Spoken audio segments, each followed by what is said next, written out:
So by him leading the Greek army to Thermopylae and potentially dying in the battle, he's sort of, in the grand cosmic scheme of things, preventing the destruction of Sparta. I don't So know it's whether, taking one for the team.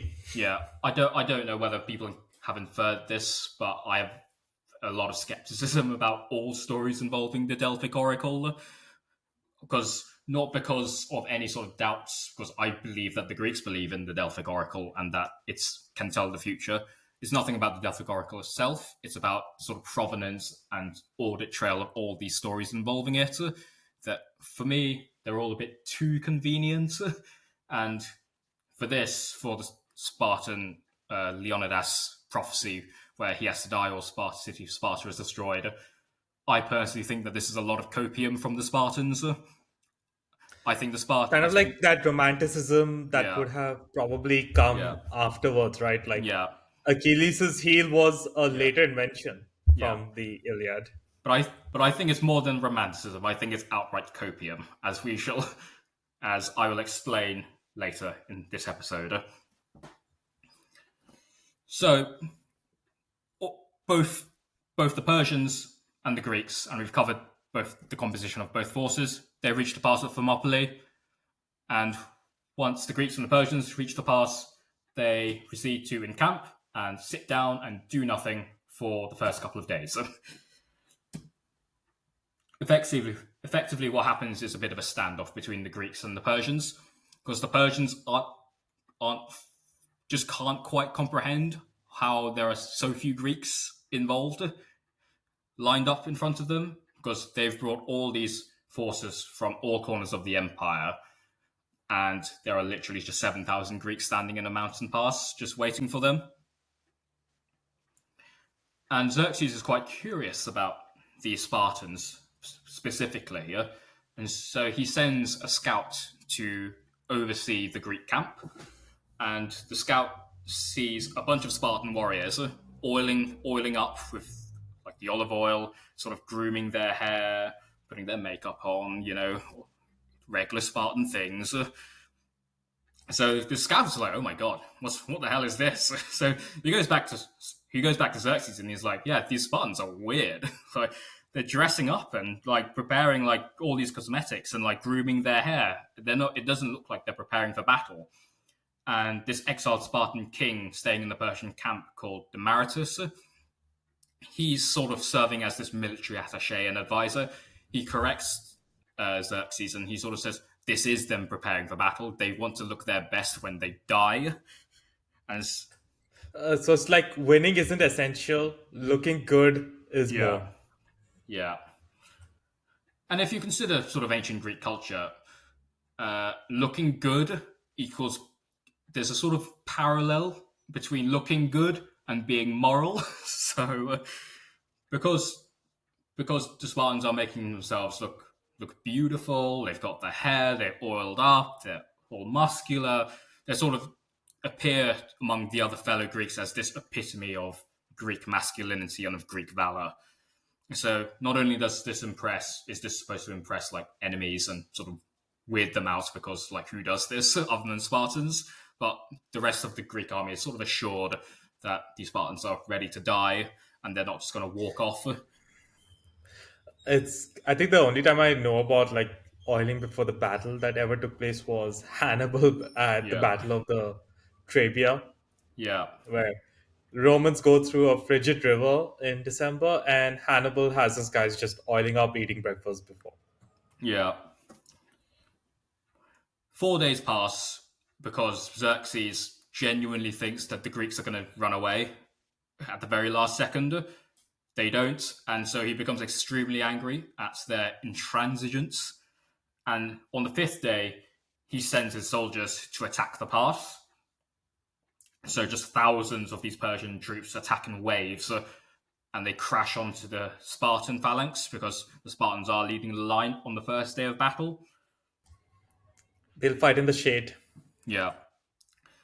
And this is where sort of legendary, this sort of the sort of legendary prowess of Spartan hoplites begins to sort of take place, because we're looking at the very best of the Spartan army versus the sort of drafts and conscripts of the Persians. And so, as they keep sending all these waves and waves of soldiers, the Spartans do just hold the line. The line does not give.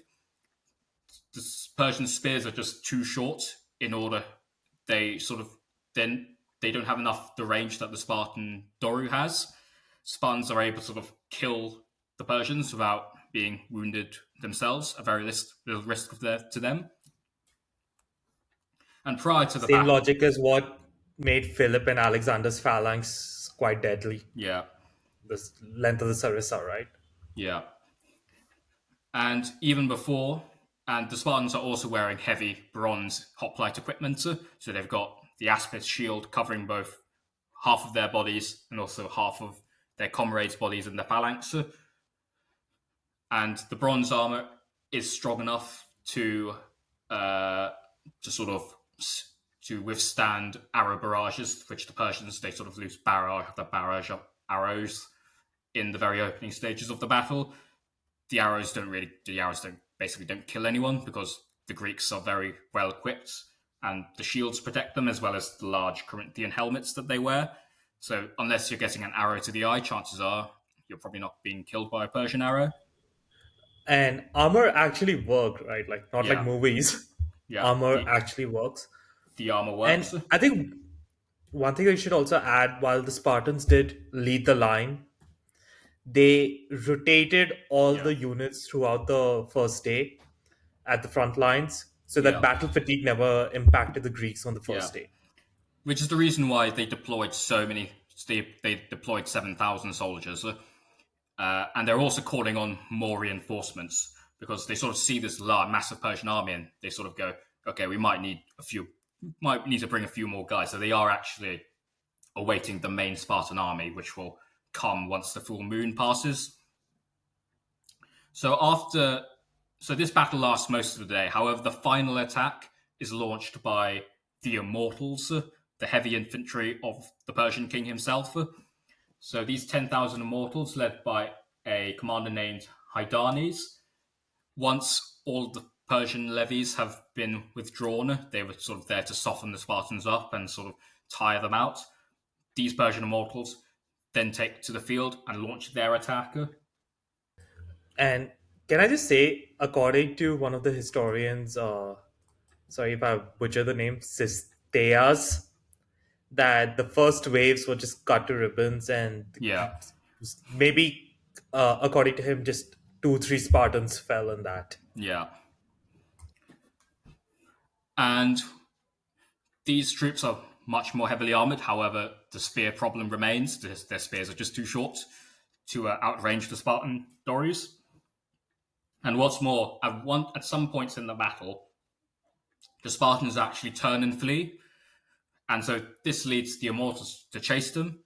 And then the Spartans will then turn around, form up, and then countercharge the Immortals while they're in disarray, which The feigned retreat. yeah. And you wouldn't, and I'm betting you probably wouldn't attribute this tactic to the Spartans, but it sort of shows that yes, ancient sources do have this fascination with Sparta as this militaristic city-state, and with these sort of brutal and unusual customs, such as tying children to columns and whipping them, or sort of bathing their newborn children in wine to see if they're strong enough and abandoning them to the wild if they don't, or like murdering a helot in the middle of the night.